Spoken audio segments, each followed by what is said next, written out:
War is one of the worst evils that we have decided to inflict upon one another, in my opinion, at least. I was born in 2002, so a post-9/11 world, so my entire life has essentially been filled with conflict, as they love to call it. Within this conflict, I always hear the popular sentiment regarding the arts flourishing in a way, while they're also being simultaneously attacked by the government. In his work, Artists in Times of War, Howard Zinn explains this relationship between artists and society as transcendent. The artist may do no more than give us beauty, laughter, passion, surprise, and drama. By doing this, the artist is telling us what the world should be like, even if it isn't that way now. The artist is taking us away from the moments of horror that we experience every day, some days more than others, by showing us what is possible.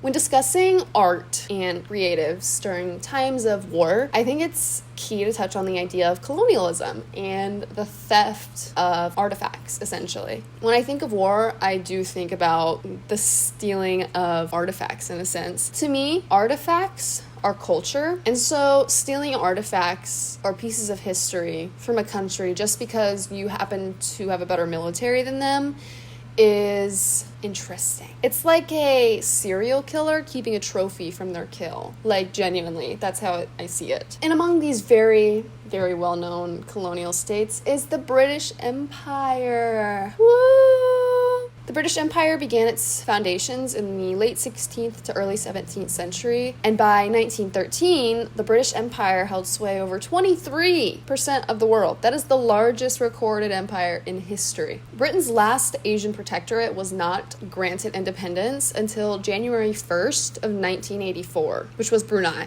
by the way. According to Encyclopedia Britannica, Brunei's economy was essentially totally dependent on its resources of petroleum and natural gas, and at the time, the Malayan Prime Minister had a plan to bring together 5 Southeast Asian countries into one greater Malaya, basically. Singapore, Malaya, Sarawak, North Borneo, and Brunei. While the Sultan of Brunei at the time was considering entering, he was met with pretty strong opposition from his citizens, who declared self-rule first. In December of 1962, an armed uprising was actually started in opposition to this idea of the Greater Malaysia. The people of Brunei, from everything I read, just saw it as an ill-timed interference, essentially. And the main instigator, I guess we'll call him, was A.M. Azahari. He was the leader of the People's Party, which sought independence from colonial rule and freedom from the Sultan's autocracy. In a newspaper that I read from the time, there was a comment made about wanting to be able to hold an election, and they've been trying to hold an election. So it all seemed very, like I said, autocratic. Very quickly after this uprising, resistance fighters took control of some oil fields in Syria, as well as took some Europeans hostage. So from this same newspaper that I mentioned, Azahari had an interview with Mazlan Norden, and he said, "We shall continue our struggle for direct independence. We are confident that we will achieve independence by ourselves.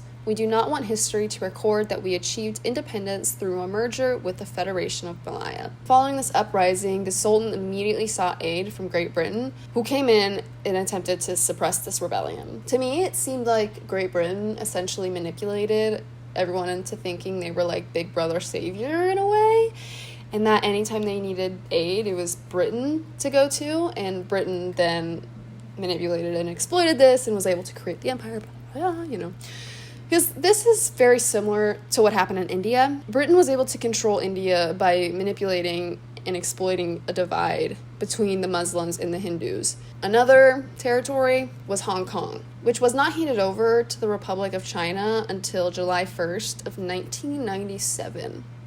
That was like 4 days ago. Now Hong Kong is considered a special administrative region of China. They are one of 4 of these SARs, and they fall under control of the Central People's Government and maintain separate legal, administrative, and judicial systems. It follows the one country, two systems doctrine. 150 years ago, British colonial forces sacked a city in the ancient Asante Kingdom of Ghana. Following, they stole 7 recorded, probably more, artifacts, which since the 1960s have been held in a United States museum. And on that 150th anniversary, PBS News shared in an article about how these 7 pieces have been returned to their homeland. Otamfo Osai Tutu, the king of the Asante Kingdom in Ghana's city of Kumasi, stated, "We are here because the white man came into Asante man to loot and destroy it," which was one of many places to be destroyed by colonial empires. The Rosetta Stone is another very well-known artifact that was actually stolen by colonizers and then displayed very far from its original home. In his article titled Art in Times of War, Richard J. Evans explains the idea of cultural looting. Stolen objects were appropriated from their original meaning to be displayed in the conqueror's capital city, a way to advertise supremacy of the victor and to humiliate the loser. Blood jewels, I feel, are a pretty hot topic in fashion at times, and one of these times was following Emma Chamberlain's 2022 Met Gala appearance. She fell under pretty heavy scrutiny as she showed up to the event wearing a $30 million choker that used to belong to the MAHATY of Patiala, which I did read, which I found it very interesting, that in 2025, Cartier, the owner and creator of the necklace, denied Desi singer and actor Diljit Dosanjh. They denied his request to wear the choker for his Met Gala, which I just found interesting because they let the white girl wear it. Okay. As I said, the original necklace was made by Cartier in 1928, and it was one of the largest single orders ever placed with the brand. The choker, pictured here, was made up of 5 chains or lati, which you see going down his chest, as well as the neck collar, which the neck collar is what actually Emma Chamberlain wore to her Met Gala. Originally, it was set with 2,930 diamonds, which one of them being the diamond known as the De Beers, which is the world's 7th largest diamond, coming in at a whopping 234.65 carats. You know, carats doesn't really register in my brain, I just know it's big. Unfortunately, in 1948, the necklace disappeared from the Patiala Royal Treasury. While there is a lot of debate online whether the necklace was stolen or if it was sold off around the time of independence by the family, all I know is whenever Emma Chamberlain showed up with the necklace on, people were upset. The De Beers diamond resurfaced alone in 1982 at the Sotheby's Patiala Royal Family Auction in Geneva, and in 1998 the choker was purchased from a second-hand jewelry store in London by Cartier, who then replaced the missing stones with replicas. Interestingly enough, I was going through the British Museum's website, and they have a whole section titled Contested Objects from the Collection. The description of this page says, "Objects have been acquired in a variety of ways. Some objects are subject to question about or requests for return to other countries." Some of these artifacts include numerous pieces of regalia from the Asante Kingdom, as we touched on earlier. There are Benin bronzes from the West African country of Benin, various Ethiopian pieces of the Magala collection, which was said to have represented the greatest artistic traditions in all of Ethiopia, 2 large moai from Easter Island, an early shield from New South Wales, Australia, numerous pieces of artwork, which I saw were notably most from the Nazi era, as well as various sets of human remains. Can we just give those back? I would just like to point out that under each of these objects, it had its own sections titled, "What has been requested?" Every single one of these items has been requested to be returned to their home country, and whether that request came 20 years ago or 2 months ago, it happened. And funnily enough, all these objects are still sitting in the British Museum. Crazy. There was a list of about 5 objects that have been returned, but notably they were all, again, pieces of artwork from Nazi-era Germany and Europe. So I did find it interesting that they've returned pieces to white countries, but not to really any countries in the global south. I think that would mean Great Britain would have to really confront the horrors and atrocities that they facilitated, and they don't want to do that. Parthenon in Nashville is actually a museum that is attempting to acknowledge and do the work in returning these pieces to their homes. Bonnie Seymour, the registrar and the assistant curator, explained her reasonings about why they plan on returning objects. She said, "They represent someone's ancestors, and we're not them." Seymour continues on explaining that she wants the goal of the museum to teach their visitors about the living, breathing, thriving cultures that these artifacts originate from. What happened to the artists? What you gotta say? Artists have always created pieces of art, whether it's film, paintings, music, TV shows, literature. They've always been created in order to comment on how they think or feel about something, typically. No, whether that is interpersonal relationships or current world affairs, could be either. It's like a way to cope, to pull those emotions out. And during times of war, art pieces typically spread messages of confidence and unity. A very good modern example of a piece of art that was filled with social commentary, social justice, all of it, was Kendrick Lamar's Super Bowl performance. It was kind of sad seeing a lot of the discourse online where people were not recognizing what he was like saying with this, or they were and they hated it, or all the options. The show starts with Samuel L. Jackson dressed as Uncle Sam, who is essentially the antagonist of the show. And continuously throughout the show, he keeps nagging on Kendrick Lamar about how to play the game. He's trying to stop Kendrick Lamar from, spreading this message. And he's throwing all the standard insults in the book at him. Too loud, too reckless, too ghetto. Mr. Lamar, do you really know how to play the game? Then tighten up! Referencing Gil Scott-Heron's 1971 poem, The Revolution Will Not Be Televised, he calls the American people out that change is, in fact, on your hands. You're a citizen of this state, of this country. You have a job to make sure you're voicing your opinions on things and standing up for what's right. Hi, Cat. The revolution about to be televised, you picked the right time, but the wrong guy. You have to be the one to be brave enough to stand up for what's right. The revolution will in fact happen in our backyards. Don't you all find it intriguing that every war we've basically been in has been on other people's land? You got the wrong guy. Kendrick Lamar is gonna say it how it is, and that's why people hated the show. They hated that they got called out. They felt it. The multiple references to the game was Lamar's attempt to essentially reach young people. The show's art director Shelley Rogers explained that the game references were essentially to video games. Now, a little bit of a turn. Recession indicators have been a very common phrase on social media recently, basically always, but recession pop is another very big thing. It's a type of dance, electro-pop music that was really popular in the 2000s, 2010s. Songs like Lady Gaga's Poker Face, I Got a Feeling by the Black Eyed Peas, Neo's Time of Our Lives, they all have this fast-paced BPM that is essentially scientifically proven to induce positive emotions. And this is why recession pop becomes so popular and big during these times of hardships, I guess. It's like a reprieve from whatever's going on in the world. Now, a recent album that I would include in this is Rat by Charlie XCX, and I'm sure you've all heard of it, seen references to it. Brat Summer this, Brat Summer that. Is Brat Summer over? It was honestly a cultural revolution in a sense. It made a statement, that's for sure. Now, going back to this idea of the transcendent artist, Zen really expands on this idea. He says, I use that word to suggest that the role of the artist is to transcend conventional wisdom, to transcend the word of the establishment, to transcend orthodoxy, to go beyond and escape what is handed down by the government or what is said in the media. JAYA MAHATY, MANDALAPARTHY explains it as the soldiers are fighting the physical war or wherever the battlefield is, while the artists are in the homeland or wherever fighting the war of society, essentially. Now, whether it is they choose the side of the establishment or the people or whatever the sides are, that's their own prerogative. Zen continues on. Some people in the arts and in other professions think, yes, let's get involved. Let's get involved in the way we are told to. You see them getting into line the way they are expected to when the president asks them to, and that is echoed by everyone else in politics. Zen gives the example of CBS News anchor Dan Rather. He calls him an anchor of the establishment. He quotes Rather. He said, Bush is my president. When he gets in the line, I get into line. News anchor?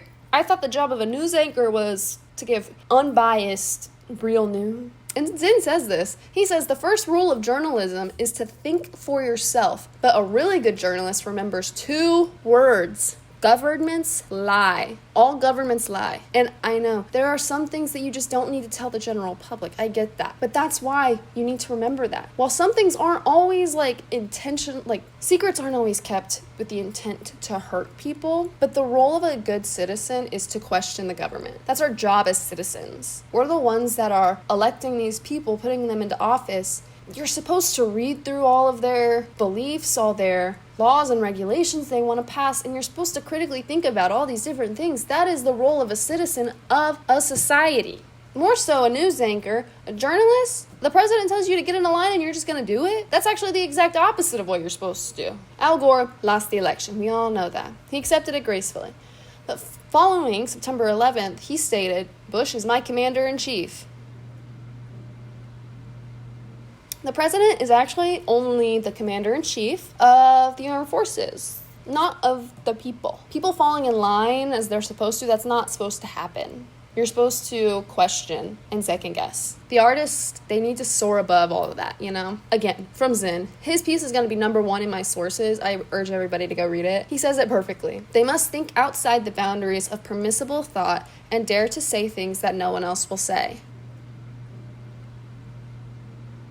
To me, Macklemore seemed like a good example of an artist who speaks on current events. Pretty early on in the genocide of the Palestinian people, he took a hard stance against it, against the colonial state of, is that real? He even is releasing music in order to collect the proceeds and donate it so these people can afford food to live because they're being starved. And so many people for so long were so silent. All I know is if I was a singer, that wouldn't change my morals, my opinions on things. If I saw level 5 starvation and famine that was being brought upon people when it doesn't need to be happening, I would be like, well, yeah, I'm gonna say something. I don't care if, like, what? When British actor Peter Ustinov voiced his objection to the Vietnam War, people were very quick to claim, he's an actor, he's not an expert. Ustinov very quickly rebuked that. He said, there are experts in little things. There's experts in finance and accounting. But in the issues of right and wrong, there are no experts. There are no moral experts. It is the little things like musicians flying a pride flag or somebody flying the flag of Palestine at their show that makes a difference. And I'm really saying this for the people who just want politics to be politics and they want the music to be music and movies to be movies and never interconnect in any way, when that is just not possible, especially in a world like today when there are so many human rights violations. That is not possible. And I'm saying that because you need to remember that these directors, these people that are creating these movies, these films, these songs, they're artists with opinions, and so they're gonna be in the artwork. That is what artwork is. Ai Weiwei is a Beijing-born artist who focused on creating pretty controversial art pieces in critique of the Chinese government following his study abroad trip in the 90s. And on his website, the very first thing you see was this quote, and I knew I wanted to include it. He said, "Expressing oneself is a part of being human. To be deprived of a voice is to be told you are not a participant in society. Ultimately, it is a denial of humanity." Another artist that I want to talk about is actually a couple. This piece, titled 14 Crows, is by Maruki Airi and Maruki Toshi, and it was finished in 1972. As I started writing this, I knew I needed to touch on Hiroshima and Nagasaki because of just the downright horrendous crimes that happened there to innocent people. Several days following the devastating nuclear bombs that hit Hiroshima, the Marukis arrived in their beloved hometown to see this unexplainable devastation. They were rummaging through the remains of their family home, and it's just an endless wasteland of death. So over the span of the next 3 decades, they produced these 15 panels. They depict the fires of Hiroshima. They include multiple women, children, infants, and even crows to represent the Korean victims who were usually there as forced laborers. This piece is truly just illustrating the immense trauma and the great crime against humanity that happened here. I remember in high school, I was in class one day, and my teacher was like, we always say, like, whoever would drop nuclear bombs is crazy, is so crazy, psycho. Who are the only people who have ever dropped nuclear bombs? Banksy is another very well-known artist that I wanted to include. In his work, he harshly criticizes capitalism, war, and the government just simply not doing anything for the working class ever. He's British, by the way, so his is more so in that aspect. His first works appeared on walls in the 90s, and they sell for millions. The most interesting fact, which I didn't even know, I always heard the name, but I didn't know, people don't know who he is. His identity is still a mystery. And there are rumors and descriptions about what he looks like, but the general public, at least from what I saw, seems to kind of be in the dark, but also I'm very much on the outside. Frida Kahlo is a name I always knew, but I never knew her. Even her portrait, titled Self-Portrait with Thorn Necklace and Hummingbird, I saw it everywhere. I think it must have been in my middle school art teacher's classroom. classroom or something, because I always saw it, but I never knew her work, knew she painted that. And now I do. Her website quotes, "My painting carries with it a message of pain." Kahlo is a very well-known Mexican artist, and her work focuses on celebrating Mexican culture, indigenous culture, and feminism. Finally, I wanted to include this piece by Faith Ringgold. While best known for her children's books and quilts, her painting titled "American People, Number 20 Die," painted in 1967, stuck out to me significantly whenever I was researching pieces that I wanted to put in here. With references to Picasso's Guernica, it includes a lot of red for blood, as well as just those looks of sadness and despair. Truly, I just want to read the description that was included on the Museum of Modern Art for the piece, because I could never say it better. Having women with children there was very important, because women are going to protect their children no matter what. These children, they're in the center. They gravitate towards each other. They don't know each other, but they're going to try and help each other. They are innocent victims here. I had the courage to go ahead and speak out. I want you to be upset. You're not supposed to see people rioting and killing each other, or even know that they're hating each other without being upset. This was going on then. It's happening again now. And every time I see one of those big riots in the street here today, I think back to die. And that's what I always think. I look at systemic issues regarding race and class and religion and everything, and I get so upset. And I am always shocked that people are so disconnected from it, I guess. Because oppression should upset you. Circling back again to Howard Zinn, he includes a letter from Eugene O'Neill, who was a great playwright. He wrote this to his son 6 months following the bombing of Pearl Harbor. He said, "It is like acid always burning in my brain that the stupid butchering of the last war taught men nothing at all, that they sank back listlessly on the warm manure pile of the dead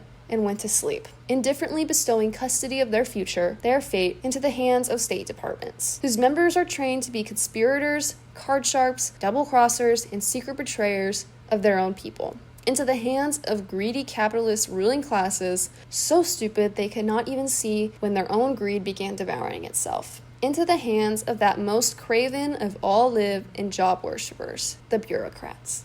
In his piece, "War is Not a Part of Human Nature," R. Brian Ferguson explains war as social. War is social, with groups organized to kill people from other groups. Zinn explained it as arrogance, to think that all the terrible things done that we have done are because we are the best. It's not even just arrogance, it's narcissism to me. We need to see our history for what it is. The United States is just as guilty of all of these horrid, evil things as other countries, if not more. I mean, just look at our military bases that are spread out across the globe. 100% of every single country. 100% was an exaggeration, but still.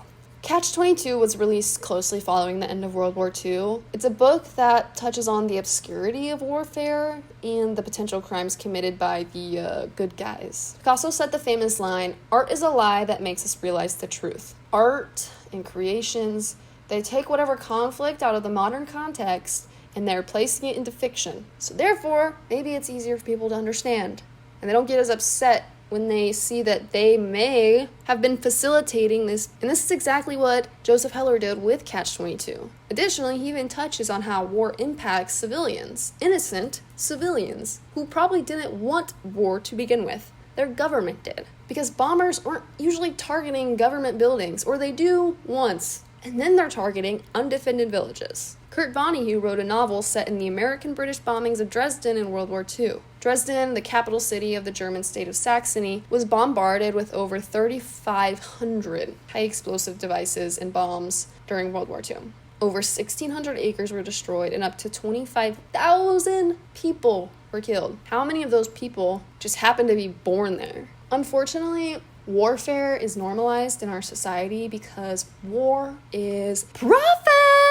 It's profit. It makes money. It makes money. It makes money for the governments. War is good business. Invest your son. This was painted by Seymour Schwast, and I knew I wanted to include it because governments hide behind the guises of freeing countries from oppressive regimes, when in reality, governments, the US, will go in, stabilize an already fine government, so then it becomes oppressive in a way, and then they're like, oh no, we have to save them. So then they go and have war, and then they make money on all these weapons they sell. And then also, if you look closer, you see, oh, that country had a hell of a lot of resources in its ground that we could take if we got control of that. And so there's more money they made on whatever oil or whatever it is. Is this how it is? This is how we chose to live, fighting and killing one another and calling it justified. For profit. Zen. Wow, you just ate down with this piece. He said, to criticize the government is one of the highest forms of patriotism.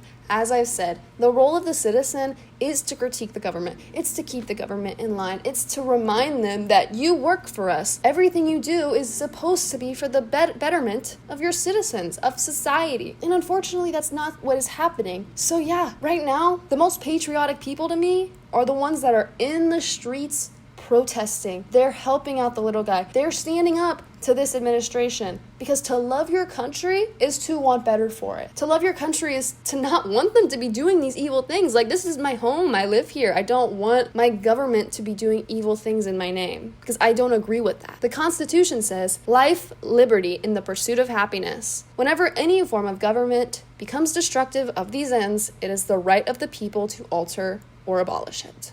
Attacks on the artists and artistic communities are always the first step in dismantling a democratic society, essentially. And this has been repeated multiple times in history. Adolf Hitler and his regime aggressively attacked the art. They named essentially any piece of artwork that was on the avant-garde side, or even involved self-expression. It was immediately labeled as degenerate art. Attacks on the arts means censorship, which means forcing everyone into this little mold, which is much easier to control when everyone is the same. And yes, it is that serious. It is that serious. If you care about democracy, you need to care about protecting the arts. Protecting the small guy. Because the arts, for as long as history can show us, have been on the forefront of social and political resistance. During apartheid South Africa, Miriam Makba's song Soweto Blues became a resistance anthem against the racial segregation. And as we touched on earlier, Kendrick Lamar's halftime performance. President Donald Trump just recently approved a $1.1 billion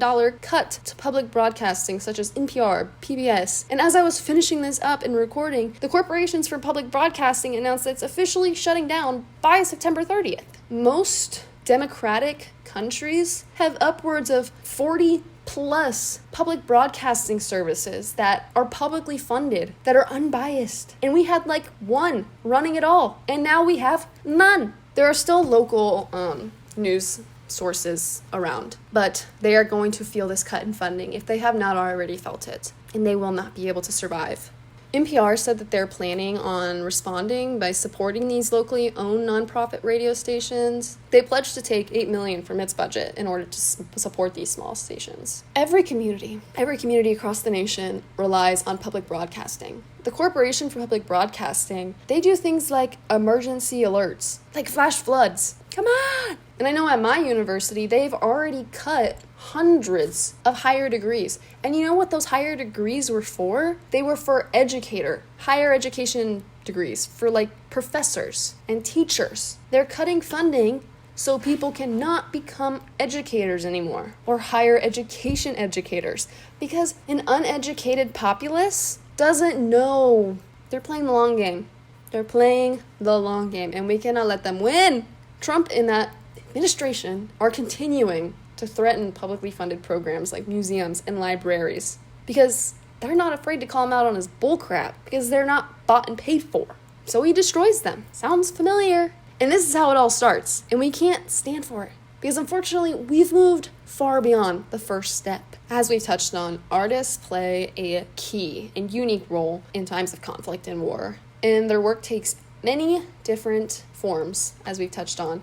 And specifically, art on social media has created a large, vast platform for people to discuss these on. And that's why things like TikTok were being banned, because you see people in Palestine are literally being starved. You see it on your feed. You feel it way more than you just heard somebody mention it or you read it in a newspaper. You're seeing these people on your feeds sobbing for help because of what is happening to them. And people are not standing for it. I mean, some people are. And maybe it's an unpopular opinion, but I do believe someone like Taylor Swift, I do believe actually you have an obligation to say something. Because if I were Taylor Swift right now, and I know I'll never be Taylor Swift, I will never know how Taylor Swift feels, but if I were Taylor Swift right now and I was scrolling on my phone and I saw what was happening in places like Palestine, Congo, Sudan, I would not be able to sleep at night knowing that I was silent when I had this giant platform that I could use to make a change in the world, a good change, it would keep me up at night. Like, my hair would fall, like, oh my gosh. Sorry, my personal opinion, don't come for me. Social media has given everybody a platform, for the good or bad of society. That's a long debate. But everyone has the opportunity to share their artwork, their creations. But what do you do with it? Do you create? And if you're big and famous, do you rake in these millions and billions of dollars? And then do you just ignore the atrocities that are happening in the world? I guess so. Some of them do. Or do you use this platform that you've created, that you've been gifted, to say something? So this week I urge you all to consume some thoughtful media. Think critically about things. Have critical discussions with your friends, your family. New age media is very shallow.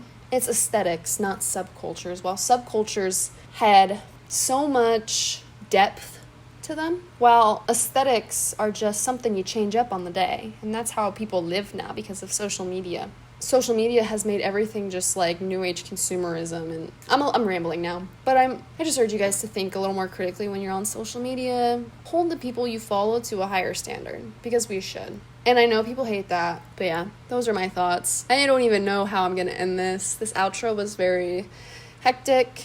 But thank you for watching. If you made it to the end, I urge you all to get involved in your communities. Please go get involved in your community. Talk to your neighbors. Participate in mutual aid. Help the people around you. And do something good this week. Give somebody a compliment. But yeah, thank you for watching. Hope you enjoyed. Like and subscribe if you want more. Bye-bye.